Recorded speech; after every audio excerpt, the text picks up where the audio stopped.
Hello friends.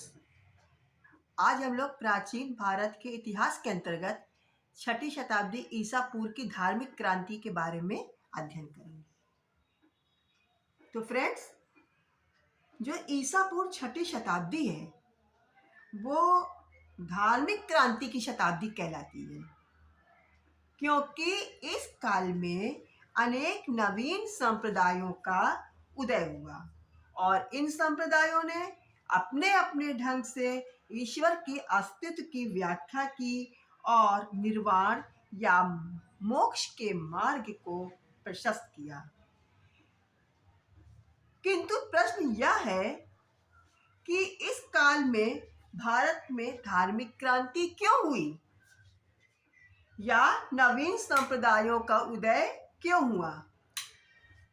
भाई सही बात है कि इतना सरल वैदिक धर्म चल रहा था और अचानक ऐसा क्या हुआ कि नए नए धर्म के अस्तित्व आ गए और नए जो है, तो यही बात से है, प्रश्न उठ रहा है कि आखिर ये नवीन संप्रदायों का उदय क्यों हुआ। इस संबंध में हम लोग निम्नलिखित कारण हम बता रहे हैं, निम्नलिखित कारण को पढ़ सकते हैं। जैसे कि हमारा आता है वैदिक धर्म में अनेक बुराइयों का समावेश। ये तो आप जानते हो कि वैदिक धर्म जो था बहुत सादा सरल धर्म था। आर्य लोग क्या थे? कृषि इनका काम था, पशुपालक थे, कृषि का कार्य करते थे और कृषि प्रधान थे, पशुपालक थे और इसलिए उनका प्रकृति की उपासना करना स्वाभाविक था।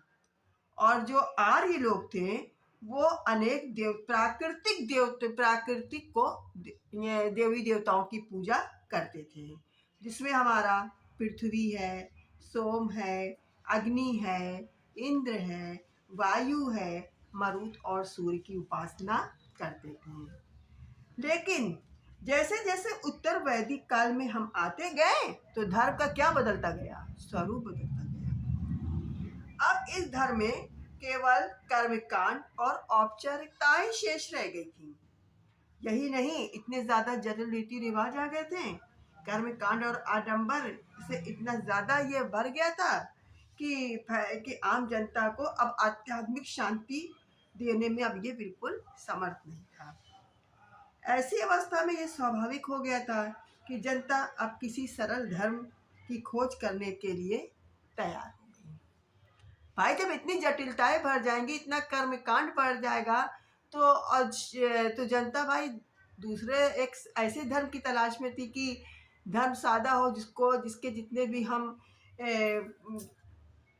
मोक्ष की प्राप्ति करने का मार्ग सादा हो ताकि हम मोक्ष की प्राप्त कर सकें।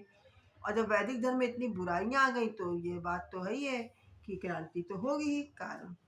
इसके बाद हमारा दूसरा जो आ रहा है पशु बलि की बहुलता। ये तो हमने बताया ना कि वैदिक धर्म में जो कि पहले कोई लोग पशुपालक थे, पशु की बलि नहीं देते थे, पशुपालक थे। लेकिन जैसे जैसे उत्तर वैदिक काल में आए तो हमारे जो धर्म था उसमें जटिलताएं बढ़ती चली गई, बहुत ज़्यादा जटिलताएं आ गई। जैसे कि देवालय हो गए, पुरोहितों का महत्व बढ़ गया, मूर्तियों का निर्माण हुआ। तो अब पहले देवताओं को प्रसन्न यज्ञ के द्वारा किया जाता था, लेकिन अब देवताओं को प्रसन्न करने के लिए देवालय में पशुओं की बलि दी जाने लगी। बलि में निरीह पशु की निर्मम क्या की जाती थी? हत्या की जाती थी। बेजुबान पशुओं की क्या की हत्या हो जाती थी। और बलि को देखकर क्या होता है? आत्मा भी दुखी होती है। भाई जब किसी को आप हत्या करेंगे तो दुखी तो होगी आत्मा। और इस अमानवीय प्रथा के कारण भी लोगों के हृदय में इस धर्म के प्रति क्या उत्पन्न हो गई? घृणा उत्पन्न हो गई। समझ में आई बात?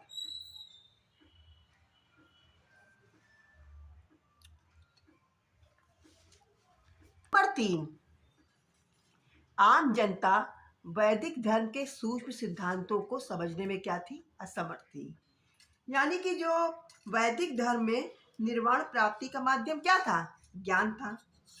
किंतु ज्ञान की सूक्ष्म और वैज्ञानिक व्याख्या जो थी वो जन साधारण की समझ से बाहर की बात थी, क्योंकि जो भाषा थी वो संस्कृत थी और संस्कृत भाषा जन साधारण के समझने से बाहर थी।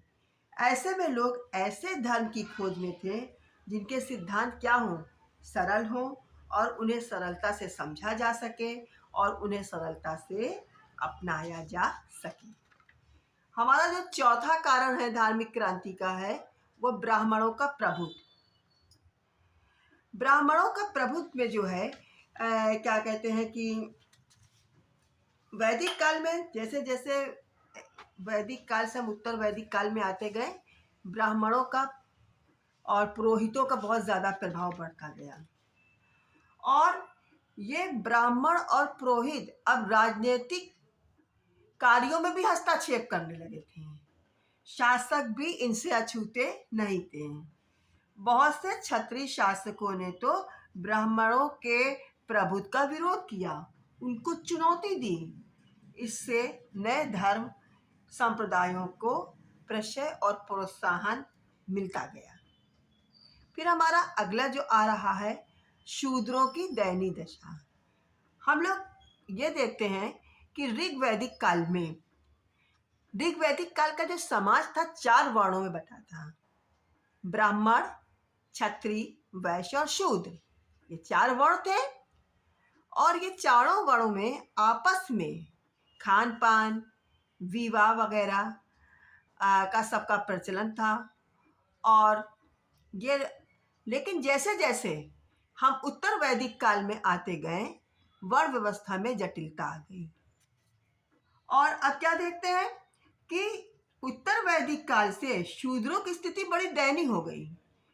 साधारण बातों के लिए उन्हें क्या किया जाता था, अपमानित किया जाता था, प्रताड़ित किया जाता था, जबकि शूद्र भी तो हिंदू समाज के ही अभिन्न थे। फिर उनको अस्पृश्य क्यों मानते थे, लेकिन उनको जो उच्च जात के लोग थे उनको अस्पृश्य मानते थे।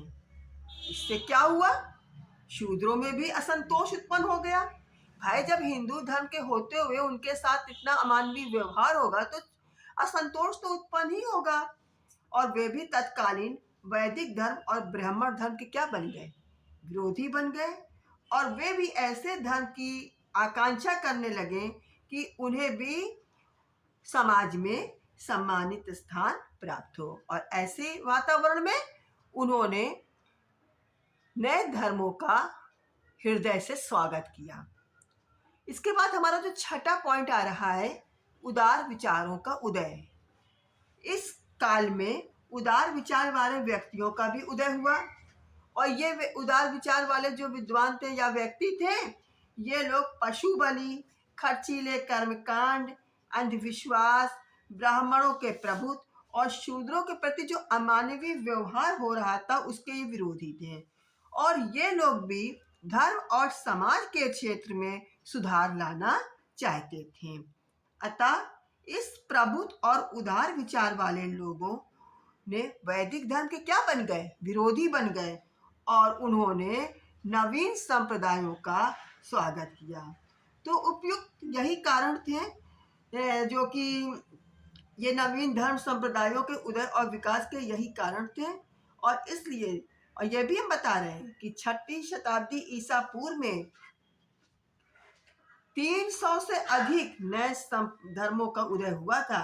लेकिन इन धर्मों में जैन धर्म और बौद्ध धर्म को प्रमुख स्थान मिला, क्योंकि ये जो दोनों धर्म थे सरल थे, आडंबरहीन थे, पशु बलि विरोधी थे, यज्ञ एवं कर्म कांडों के विरोधी थे और ये तत्कालीन समाज में सुधार लाना चाहते थे।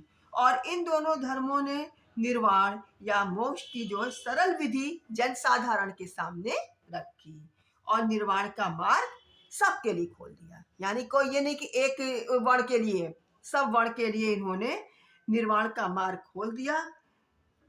इस प्रकार ये सब धार्मिक क्रांति के बारे में जो हमने बताया है, अगर आप लोगों को ये हमारा वीडियो पसंद आया हो तो इसको ज़रूर सब्सक्राइब कीजिए और लाइक का बटन दबाने